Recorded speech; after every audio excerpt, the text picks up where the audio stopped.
मंगल करन वीतराग विज्ञान नमुताहि जाते भये अरिहंतादि महान। जो विद्यादि सागर सुधी जो विद्यादि सागर सुधी गुरु हैं हितैषी शुद्धात्म में निरत नित्य हितोपदेशी। वे पाप ग्रीष्म ऋतु में जल हैं सयाने पूजूं उन्हें सतत केवल ज्ञान पाने पूजूं उन्हें सतत केवल ज्ञान पाने। अहिंसा परमो धर्म की परम पूज्य आचार्य भगवंत गुरुदेव श्री विद्यासागर जी मुनि महाराज की, समस्त मुनि संघ की, बन्ना जी के अस्यकारी अजित नाथ भगवान की जय।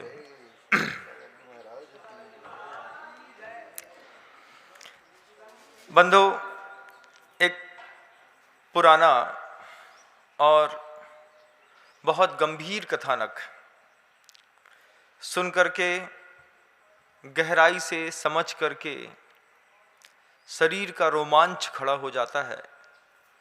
ऐसी यथार्थ में घटी हुई घटना बंधु आज आपके सामने रखने का प्रयास। मालव देश के उज्जैनी नगर में राजा विश्वसेन राज्य करते थे। जैसा नाम वैसा गुण। विश्वसेन की पूरे विश्व में प्रसिद्धि थी।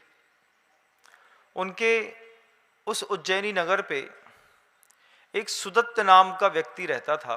वणिक पुत्र, करीब 16 करोड़ स्वर्ण मुद्राओं का वह स्वामी था।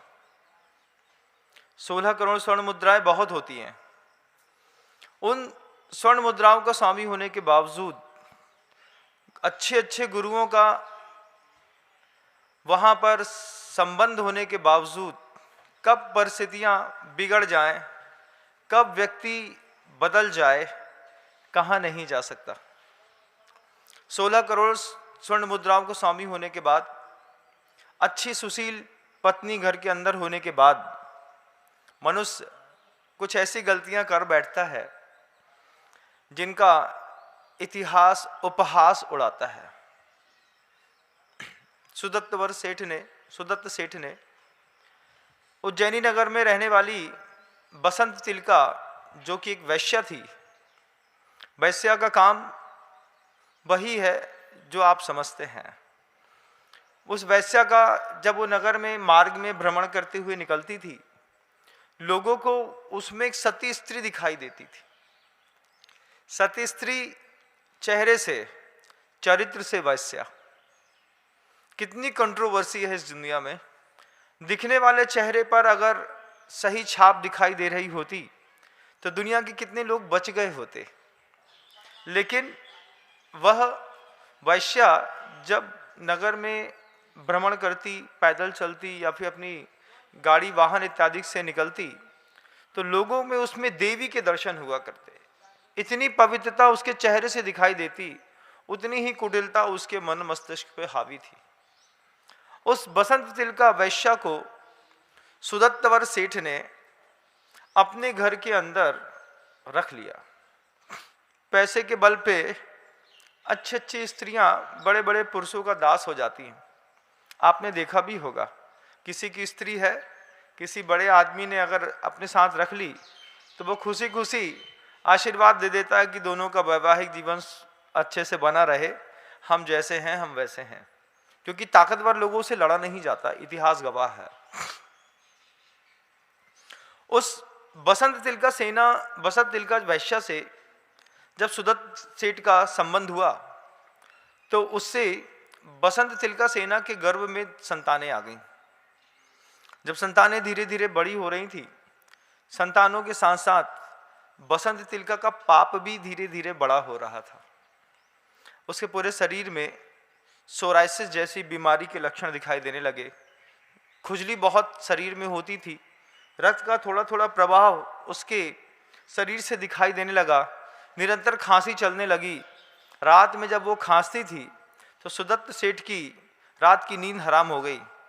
सुदत्त सेठ को लगा कि इस वैश्या को ला करके मैंने गलती करी, और निरंतर उसकी ज्वर, खांसी, खाज के कारण सुदत्त सेठ ने उस वैश्या को घर से बाहर निकाल दिया। संबंध करोगे, संबंध होने के बाद संतान गर्भ में, चूंकि अब वैश्या है, पत्नी तो है नहीं, तो क्या करेंगे, बाहर निकाल दिया। वो वैश्या वापिस अपने माँ के यहाँ घर पे आ गई। बसंत सेना के पास आकर के बसंत तिलका बोलती है अपनी माँ से कि माँ, मेरे पेट में गर्भ है और पता नहीं कैसी ये पापमयी संतानें हैं कि जिसके कारण मुझे सुदत्त सेठ ने छोड़ दिया। जब आदमी को अपनी यथार्थ स्थिति का ज्ञान नहीं होता तो वह अपने सिर का पाप किसी और के सिर पे धर करके ऋण मुक्त होना चाहता है। कभी भी व्यक्ति नहीं कहता कि हमसे गलती हो गई, तुमने ऐसा कर दिया था इसलिए हमारे साथ ऐसा हो गया। जितने भी फेलियर्स होते हैं वो सारे के सारे फेलियर्स लाइफ में दूसरे कोई एक्सक्यूज खड़े करके और अपने आप को फ्री करना चाहते हैं। वो उस समय मुझे बुखार आ गया इसलिए मेरे मार्क्स कम आए, अरे उस तो कोरोना लग गया था इस चक्कर में हमारा धंधा चौपट हो गया, वो तो बड़े पिताजी शांत हो गए इसलिए हमारे घर की पूरी अर्थव्यवस्था बिगड़ गई। अब क्या बताएं महाराज, बहुत तकलीफ है। ये छोटे छोटे फालतू के एक्सक्यूज दे करके जब आप अपने कर्तव्यों से, अपने पुरुषार्थ से मुंह मोड़ते हैं और जब हानि आती है तो ढीकरा किसी और के सिर पर फोड़ना चाहते हैं। हम चाहते हैं कि हमने कुछ नहीं किया है, जो भी किया है इन सब के कारण हो गया। यही हाल उस बसंत सेना का हुआ, बसंत तिलका का। बसंत तिलका अपनी माँ बसंत सेना से कहती है कि माँ, ये संतान जो मेरे गर्भ में है इसके कारण सुदत्त ने मुझे छोड़ दिया है, अब मैं भी संतानों को छोड़ दूंगी, लेकिन अभी मार नहीं सकती क्योंकि गर्भ उस स्थिति पे आ गया है कि उसको मारने पर मेरी भी जान को खतरा हो सकता है। इस स्थिति पर बसंत तिलका ने अपनी माँ के घर में उस वैश्यालय के अंदर 2 बहुत सुंदर दिखने वाली संतानों को जन्म दिया। एक संतान, पहली संतान कन्या हुई, कन्या का नाम कमला रखा, और दूसरी संतान एक पुत्र के रूप में सामने आई और पुत्र का नाम धनदेव रखा। रत्न कंबल में लपेट करके, बहुत अच्छे से प्यार करके और अपनी घृणा को सार्थक करने के लिए बसंत तिलका ने कमला नाम की छोटी सी बच्ची को नाम रख के रत्न कंबल में लपेट करके दक्षिण दिशा में एक गली पे यूं ही छोड़ दिया। बंधु,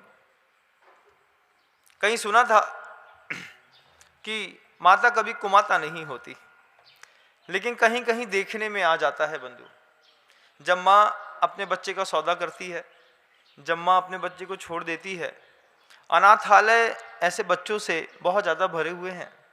आप कभी अनाथालय में जाकर के देखिएगा, जहाँ पता चलेगा कि पता ही नहीं चलता है कि कौन माँ है कौन पिता है, बस संतान सामने दिखाई देती है। और फॉरेन में तो इसका ज़बरदस्त कल्चर है। लिव इन रिलेशनशिप होने के बाद जब आपके जीवन में वैवाहिक संबंध नहीं होते हैं, आप लिव रिलेशन में रहते हैं, और रहते रहते जब आपके घर के अंदर संतानें आती हैं तो विदेशों में जितने भी फादर हैं, सिस्टर हैं, मदर्स हैं, घर में तो मिलते नहीं हैं, तो चर्चों में फादर्स को, सिस्टर्स को, मदर्स को ढूंढना पड़ता है। और कॉन्वेंट स्कूल का जन्म ही इसलिए हुआ है कि जहाँ पर अनाथ संतानों को पढ़ा करके एक सभ्य शिक्षित नागरिक बनाया जा सके, और उनके माता और पिता का दायित्व निर्वहन करने के लिए वहाँ पे कुछ सेवक नियुक्त कर दिए जाते हैं जिनको आप फादर्स, सिस्टर्स या मदर्स के नाम से जानते हैं बंधुओं। ये जीवन की विदेशों का कल्चर है। धीरे धीरे इंडियन गवर्नमेंट्स ने भी बहुत सारी चीज़ों को लीगल कर दिया। लीगल करने के कारण वो भी हमारे यहाँ धीरे धीरे लाइफ रूटीन में शामिल होते जा रही हैं। आप बम्बई में जाएंगे, आप मद्रास में जाएंगे, आप बड़े बड़े शहरों में जाएंगे, जहाँ आपके नगर से छोटे छोटे जगहों से निकले हुए बच्चे जब बड़े बड़े सिटियों में रह करके पढ़ते हैं 5 साल, 6 साल, 7 साल, आपको पता ही नहीं चलता कि बच्चा पीजी में रह रहा है कि किसी के साथ लिव रिलेशन में रह रहा है। वो जो दिखाते हैं हम देख लेते हैं, वो जो मनाते हैं हम मान जाते हैं। बगल के पड़ोसी में घर रहता है फैमिली, जब फैमिली मेम्बर्स का फ़ोन आता है तो बच्ची आराम से पड़ोसी घर में जाकर के बैठ जाती है और वहीं से बात करती है, सारी फैमिली दिखती है, वापस लौट करके अपने कमरे में आ जाती है। क्या जीवन की विडंबना है। उधर जैसे ही बसंत तिलका ने अपनी छोटी सी फूल सी कोमल कन्या कमला को रत्न कम्बल में लपेट करके और दक्षिण दिशा में छोड़ दिया, वहां से एक व्यापारी निकल रहा था। वह व्यापारी उस अनजान अनाथ कन्या को मार्ग में पड़ी हुई जान करके उठा करके ले गया और वहां से वो प्रयाग ले गया। प्रयाग मतलब आज का इलाहाबाद। इधर बसंत तिलका के मन में वो बात बैठी थी कि उसको लग रहा था कि ये संतानों के कारण सुदत्त ने मुझे छोड़ दिया। बसंत तिलका ने अपना वो जो पुत्र था उसको भी रत्न कंबल में लपेट करके उत्तर दिशा में एक स्थान पर छोड़ दिया। वहाँ से भी कोई श्रेष्ठी निकले, उन्होंने देखा कि संतान रास्ते में मार्ग में पड़ी हुई है और कोई इसका पतियार देखने वाला नहीं है। वो उसको उठा करके अयोध्या ले गया। इलाहाबाद और अयोध्या के बीच में कितना अंतर है आप खुद देख लीजिए। आपको भौगोलिक स्थितियों में पता चलेगा कि बहुत कम डिस्टेंस पे इलाहाबाद और अयोध्या आमने सामने खड़े हुए हैं। एक ही माँ के 2 संतानें, एक इलाहाबाद पहुंच गई जिसको आज का प्रयागराज कहते हैं, और दूसरी भगवान राम की जन्मभूमि अयोध्या पहुंच गई। कालांतर में बसंत तिलका अपने आप को संभालती हुई बढ़ रही थी। ये बच्चे भी यौवन अवस्था को प्राप्त हो रहे थे और दैव का ऐसा संयोग बना कि उस धनदेव में और इस कमला का आपस में वैवाहिक संबंध हो गया। सबसे बड़ी कंट्रोवर्सी ये खड़ी हो गई कि ना जानते हुए कि हमको तो पता है नहीं, लेकिन अनाथालयों में से बटने वाले जो बच्चे होते हैं, कई बार एक ही माता पिता की संतान होने के बाद इनमें आपसी संबंध बन जाते हैं।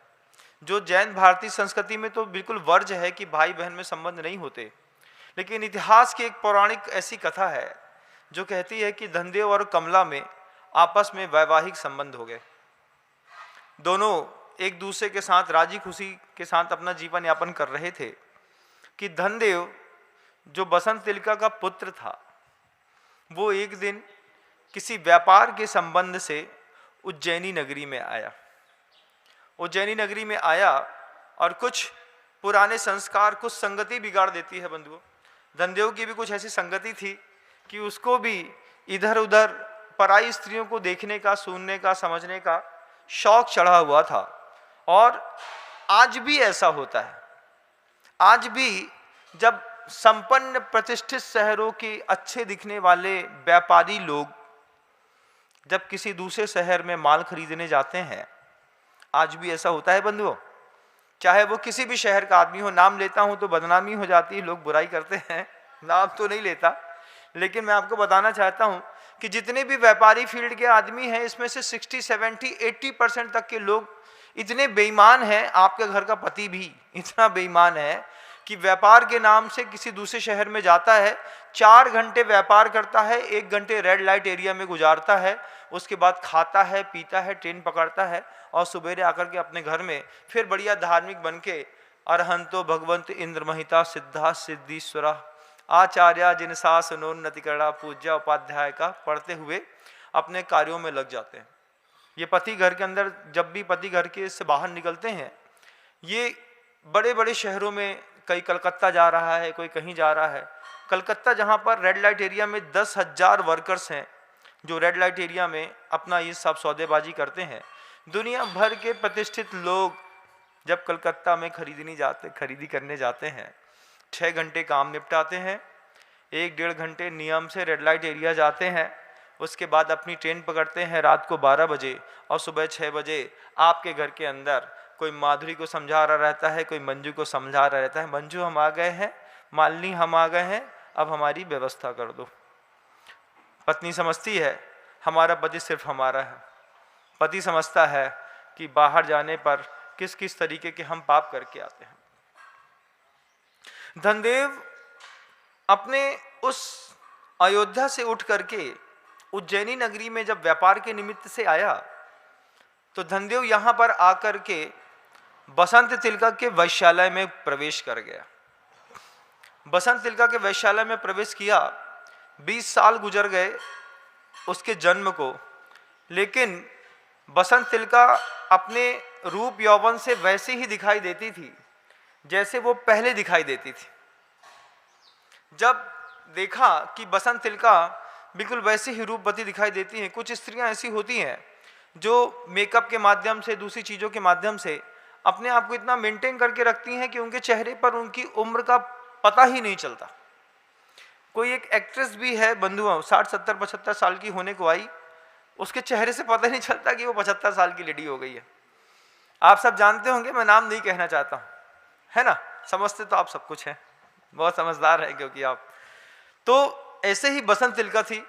धनदेव बड़ा हो गया और वैश्यालय में पहुंचा बसंत तिलका के पास। बसंत तिलका को देख करके धनदेव का मन डोल गया। प्रकृति जानती है कि ये उसकी माँ है और बसंत तिलका को देख करके पुत्र का मन डोला और पुत्र के बसंत तिलका के साथ शारीरिक संबंध हो गए। कितना विचित्र लगता है कि पुत्र मां के साथ संबंध बना बैठा और दोनों के संबंध बनने से बसंत तिलका के गर्भ में एक संतान आ गई जिसका नाम वरुण रखा गया। वो वरुण धीरे धीरे मां के गर्भ में बड़ा होता और जब इस धरती पर बर्थडे उसका मनाया गया, पलंग पर लेटा हुआ था, धनदेव वापस अपनी स्त्री कमला के पास पहुंचा।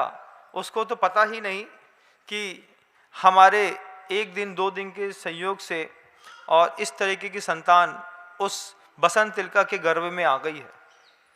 और बसंत तिलका गर्भ को पोषित करते हुए 9 माह के बाद बसंत तिलका ने पुनः एक स्वस्थ संतान वरुण को जन्म दिया और उसको पालने पर झुला रही थी।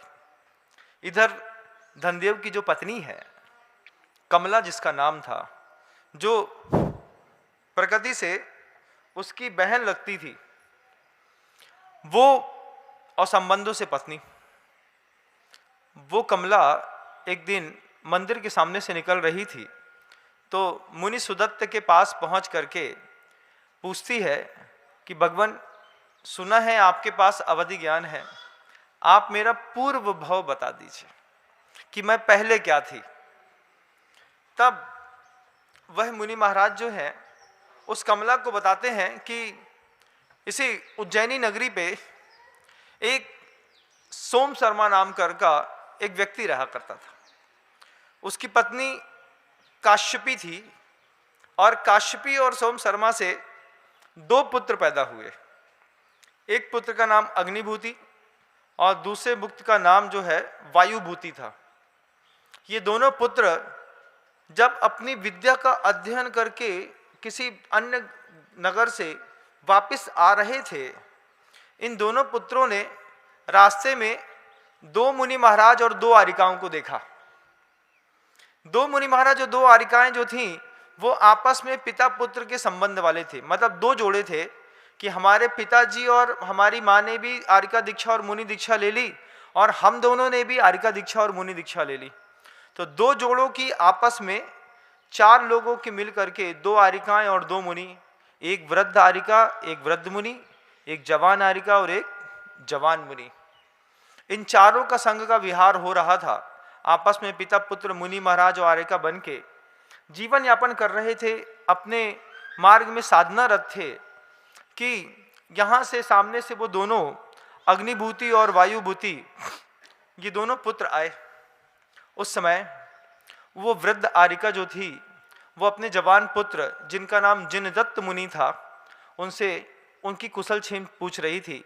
मुनि महाराज, आपका आहार तो अच्छे से हुआ, आप स्वस्थ तो हैं, आपको किसी चीज की आवश्यकता तो नहीं है।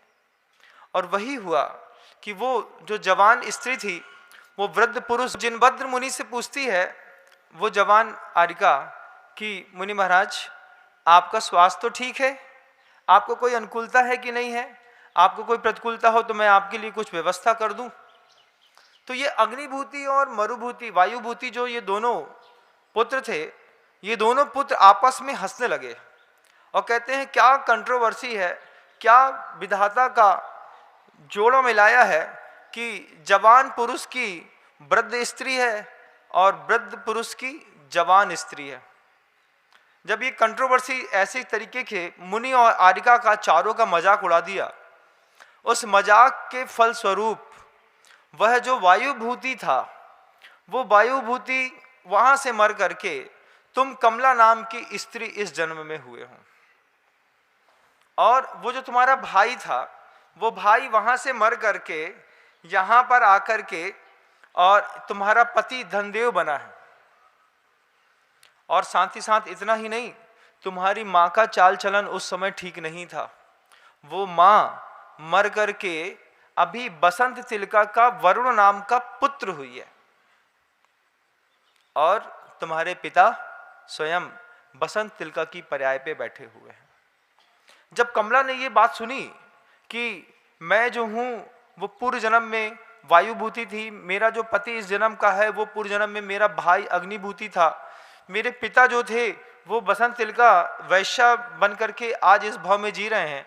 जो लोग पुनर्जन्म में विश्वास करते हैं, जिन ग्रंथों में और जिन संप्रदायों में पुनर्जन्म की मान्यता है, उनको मेरी बात बहुत अच्छे से समझ में आ रही है।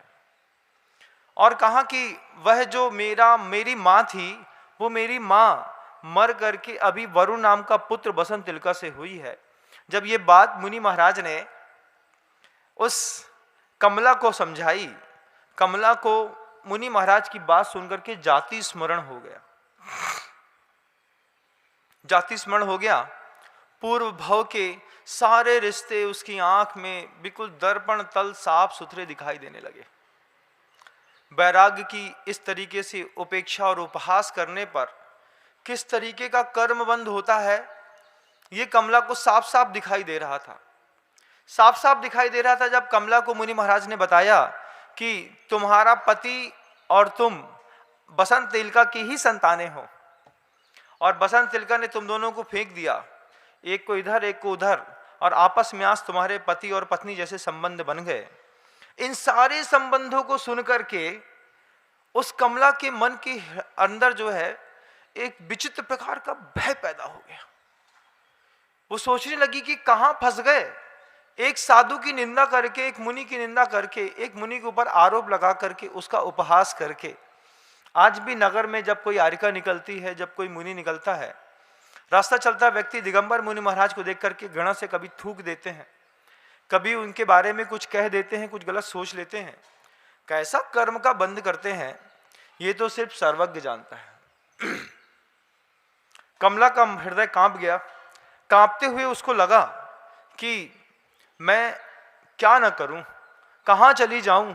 जो मेरा भाई था वो मेरा पति होकर के सामने खड़ा हो गया, और मेरे भाई के, मेरे पति के, मेरी ही मां से अनैतिक संबंध हो गए, उससे संतान की प्राप्ति भी हो गई।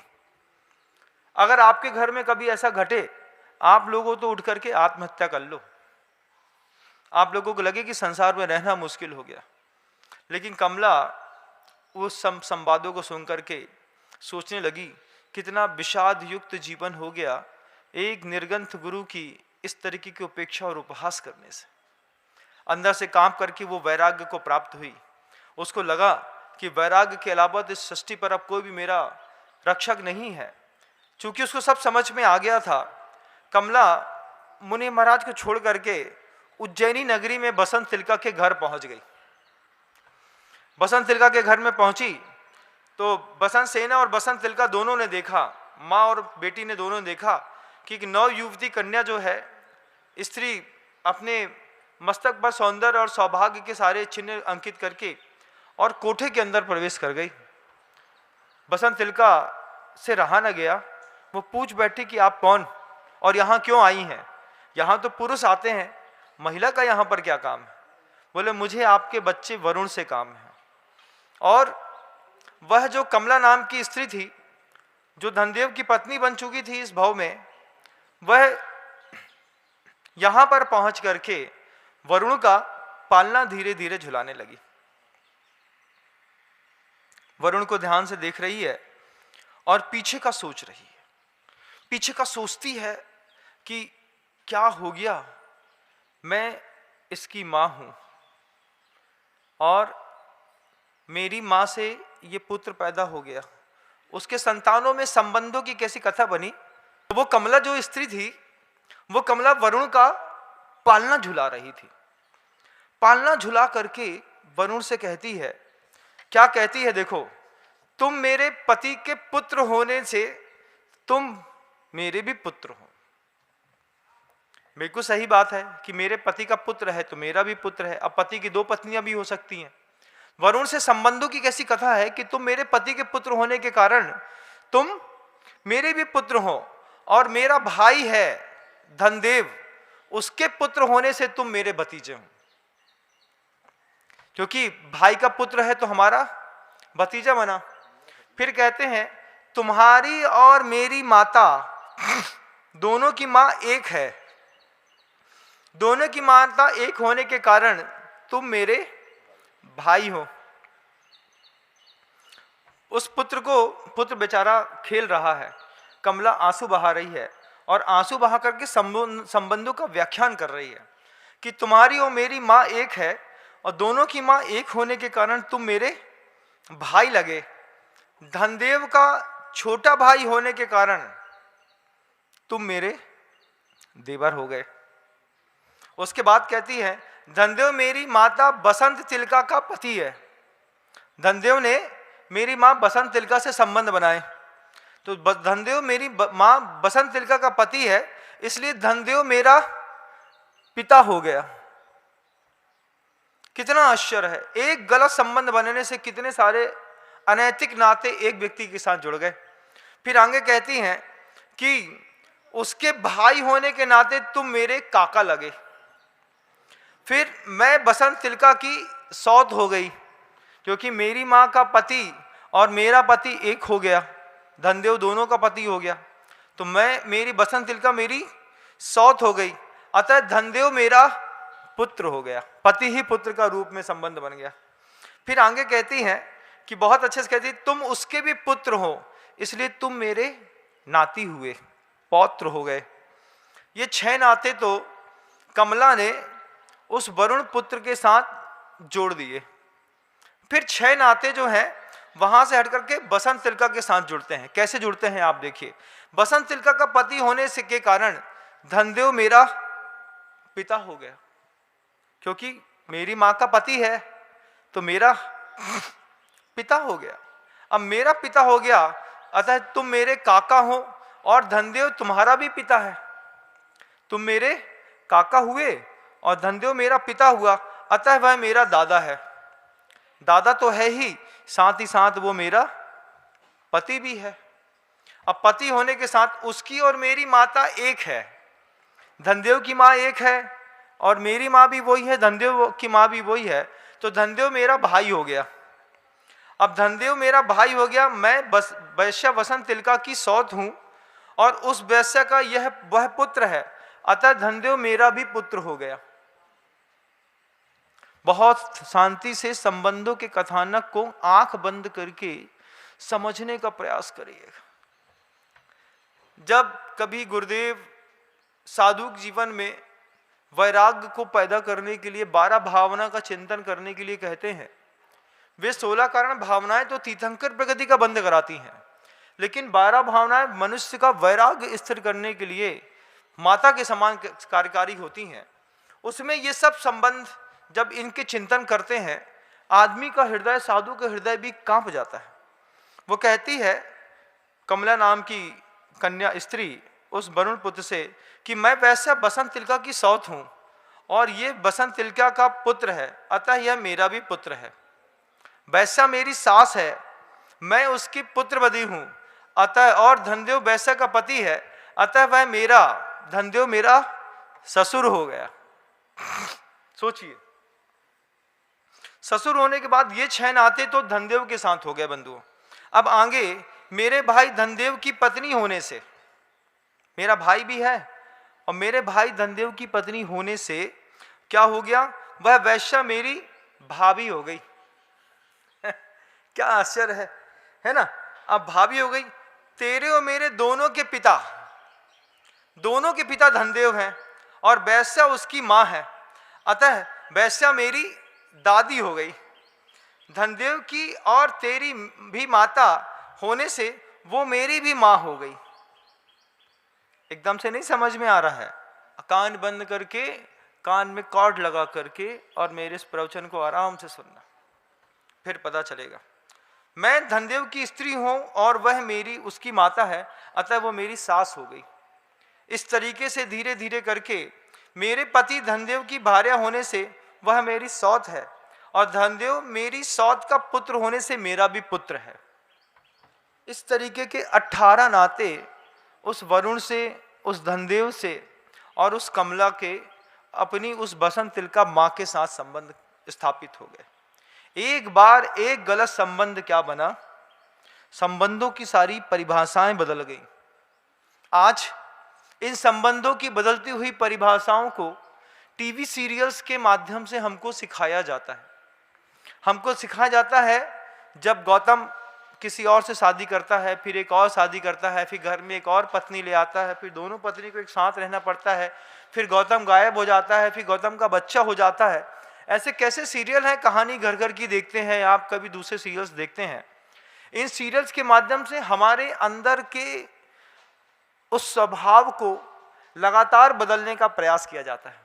हमारा कम पेशेंस हमारे इस बड़ी बड़ी कंपनियों के द्वारा बनाए गए संबंधों के सीरियल्स को देख करके हमारी धारणा ऐसी बन जाती है कि इस तरीके के संबंध हम भी स्थापित कर सकते हैं। फलतः परिणाम निकलता है जब हम किसी रील्स में, फेसबुक में या किसी इंस्टाग्राम में जब वो चीज़ देखते हैं कि किसी भाई बहन ने मिलकर के शादी रचा ली, हम सोचते हैं सामान्य बात है, लेकिन जब इस तरीके की आसमान घटना घटती है, उनका संबंधों पर दूरगामी क्या प्रभाव पड़ता है हमें कुछ पता नहीं चलता। कमला उस वरुण का झूला झुला रही थी, धनदेव वहां पर कमला को ढूंढते हुए आ गया और जब कमला ने धनदेव से कहा कि इस तरीके से आपके संबंध होने से, ऐसा ऐसा होने से, ये संतान, ये माँ, ये वैश्या, मैं और आप इस तरीके के संबंध के धनी हैं और पूर्व में हमारा आपका ऐसा संबंध था, धनदेव के पूरे शरीर से पसीना गिरने लगा। बार बार भगवान के सामने हाथ जोड़ करके वो माफ़ी मांग रहा था कि कैसे मुझसे इस तरीके का पाप हो गया, कैसे मेरी दुष्प्रवृत्ति हो गई, कैसे मेरे तुमसे संबंध हो गए। एकमात्र उपाय बचा था आत्मकल्याण करने के लिए वैराग्य का। कमला, धनदेव, बसंत तिलका, ये तीनों के तीनों अणुव्रत को ग्रहण करके और धीरे से मोक्ष मार्ग में प्रवृत्त होकर के तप की गहराइयों में उतरते चले गए और साधना के अंतिम परिणाम में इन लोगों ने स्वर्ग की प्राप्ति कर ली। बंधु, ये 18 नातों की कथा है। बंधु, इन 18 नातों की कथा में हमको भी देखना है कि किस तरीके से हमारे जीवन में किसका कैसा संपर्क है। हमको नहीं पता कि कौन सी स्त्री है जो रेड लाइट एरिया में जाकर के हम जिसके साथ भोग और उपभोग कर रहे हैं। हो सकता है वो पूर्व भाव में हमारी माँ हो, बहन हो, पत्नी हो, पुत्री हो।